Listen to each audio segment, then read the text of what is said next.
Добрий день, з вами Ольга Таман. Hello, this is Olga Tamanova. Welcome at the Ukraine Media Center at Ukrinform. It's the 9th day of the war and 124th day since the beginning of the full-scale invasion of the Russian occupiers. I'm grateful to all those who helps us to share the truth about our fight for freedom. Today, our team has scheduled the following events. We are going to discuss the situation in the south of our country. We will speak to Natalia Humaniuk, the head of the United Press Center of the Ministry of Defense. At 2 o'clock, we will have Katerina Lamakina, the officer on barrier-free environment in Ukraine. We will be discussing rehabilitation of our people after combat injuries. And right now we have with us the head of administration of the Seaports of Ukraine. Hello. Dmitry, can we speak about the work of Seaports right now? What is happening right now? Are we more successful with the capacities at the Danube ports? I will share a bit about the general situation. As you are aware, there are 18 ports in Ukraine. 5 were temporarily occupied back in 2014 when the Crimean Peninsula was occupied, and since the 24th of February this year, the ports in Mariupol, Berdansk, Kherson, and Skadovsk have been temporarily occupied too. So they have been closed down by the order of the Ministry of Infrastructure, because we have no access to them, we cannot control them. So there are 6 ports in Odessa, in Chernomorsk, and Mykolaiv region. They are blocked from the sea because the northwestern part of the Black Sea is blocked because of the missile carriers and also the submarines located there, and also some regions of approach of the vessels are mined. So these ports do not operate right now. The 3 ports in the Danube zone still work. It is Donetsk, Izmail, and Reni, and all the exports are mainly happening there. Usually these are agricultural products, and they were redirected there. They were not ready for such huge capacities, some huge loads. And let us give an example. Back in March, they have delivered together 400,000 tons. In April, 800,000. In May, 1.3 million. And in June, we are aiming at 1.5 million of the total cargo. So, speaking of the percentage of our pre-invasion capacity. So right now it's about 1.3 million, but what were the capacities prior to the war? Prior to the war, all ports of Ukraine could process 5 million tons of agricultural products per month. So it is less than 1/3 of what was shipped before the war, and it is incomparable to the capacity of the deep sea ports that were available to the ones that are available right now. It is only up to 7 meters below the water. That's what's only available right now. So Are there any prospects for increasing the scopes till August, or is this the limit that we have reached right now? Speaking of ports, we are already somewhere at the limit, somewhere at the maximum. Considering the organizational short-term logistical solutions that we have implemented already, we are already at the maximum. All the rest would require some mid-term or long-term investments, the construction of new loading facilities at the terminals, and it would be possible to further increase the numbers, but for this some construction would be necessary. And also the experts are not only happening through the ports of Danube, we are also increasing the railway and road transportation. So in total, this indeed gives us some increase in numbers, but once again, it is incomparable with what let's say we could do before. So the largest ship would deliver 80,000 tons of cargo. It is equal to 4,000 of vehicles. And what is happening to the international ships blocked by the occupiers at seas? Indeed, in our ports there are international ships, and there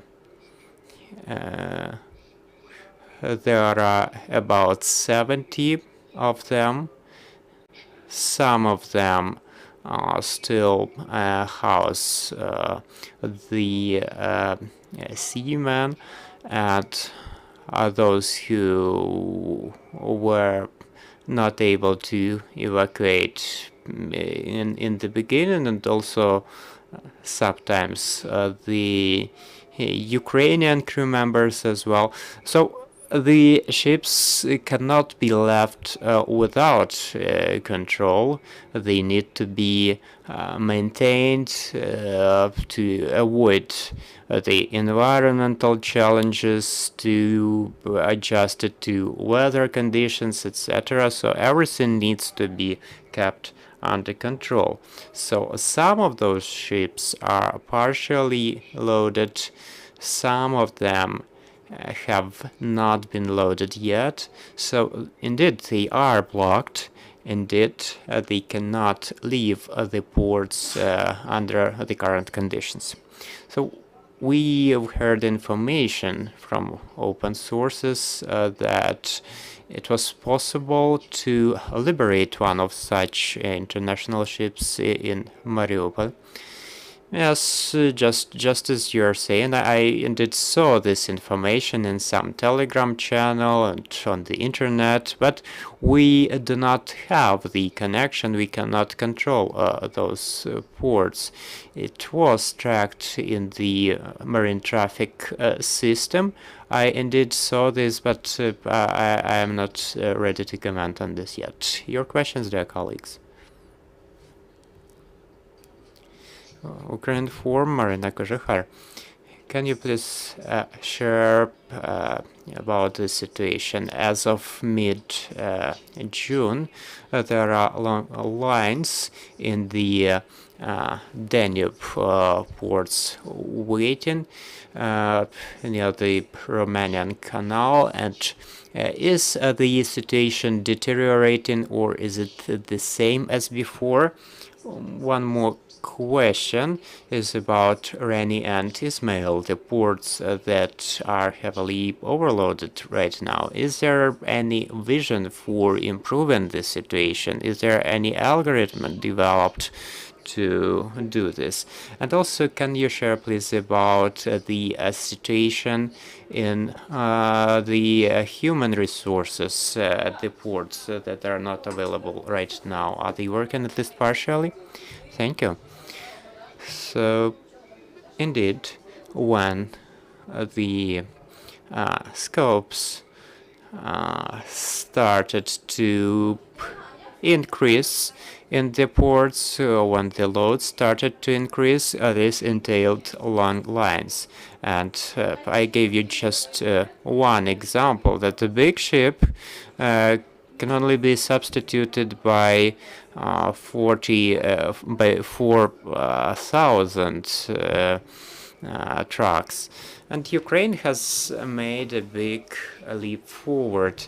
I mean, the construction of the so-called dry ports, where these loads are waiting for their turn to be able to unload their cargoes to the ships.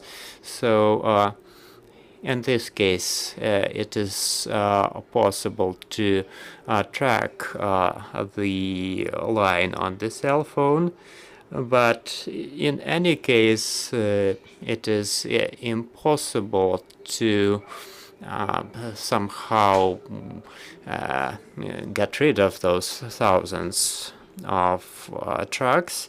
They are waiting there, and the line is progressing a little further. As for the canal you are mentioning, it is Romanian and is administered by the Danube administration, and there are certain rules, certain conditions that need to be met, how and when it is operating, how many captains are there, etc. So Ukraine is taking lots of efforts at the level of ministries, prime ministers, at the level of our state enterprise to persuade the Romanian colleagues in order to increase the staff, and this is of crucial importance to be able to let in more ships to the Ukrainian ports on the Danube. Right now we have introduced a 2-week plan.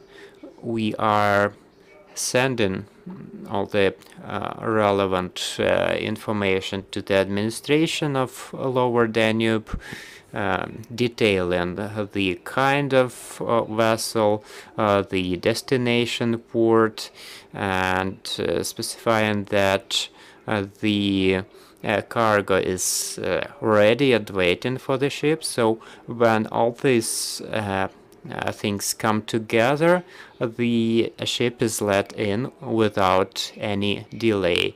But still, these are smaller ships because, as I have mentioned, the maximum depth over there, it is just 7 meters.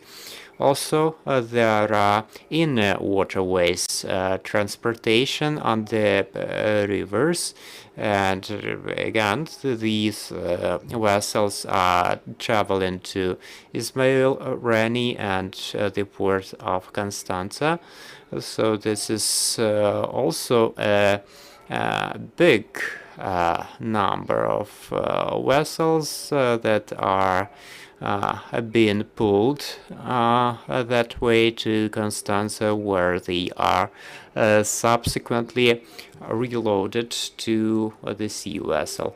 This is how it works right now. With each coming day it works better and more smoothly, but we need to understand that once again the depths of the canal is limited, and also the number of hours in the day is limited. So this can surely not substitute the seaports that we have put so much effort and investment into, and we have developed them to the proper capacity at proper depths for the Ukrainian exports. So the previous year there were 160 million of tons delivered. And the third question was about labor relations in the ports that are in the temporarily occupied territories. With the ports we still have connection with the management of them, and not only the managers. They are getting the salaries. We are supporting them and their families this way, but basically the entire team of the administration of Seaports of Ukraine since day one of this war are on hold. But indeed, there are those who work daily, the security personnel, the specialists monitoring the environment parameters, and of course we need to keep up the ports in the proper conditions, so that once the military situation is resolved, we can resume their work as fast as possible, so that we have enough time to do that, and so that it doesn't take us long to resume the work. And last question from me is about Kherson. Recently, the occupiers have announced that they intend to resume the work of the port of Kherson. Do you have any information? Well, in the same way as you, I've seen that in the media, and well, what can I say? The occupiers are occupiers. They do not have any proper moral features. Surely we will prevail, and we'll get the ports back and resume our work. Thank you. This was Dmitry Barinov, the deputy head of the administration of Seaports, and our next briefing is going to take place at 1 p.m. We are going to discuss the situation in the south of Ukraine. Thank you. Stay with us.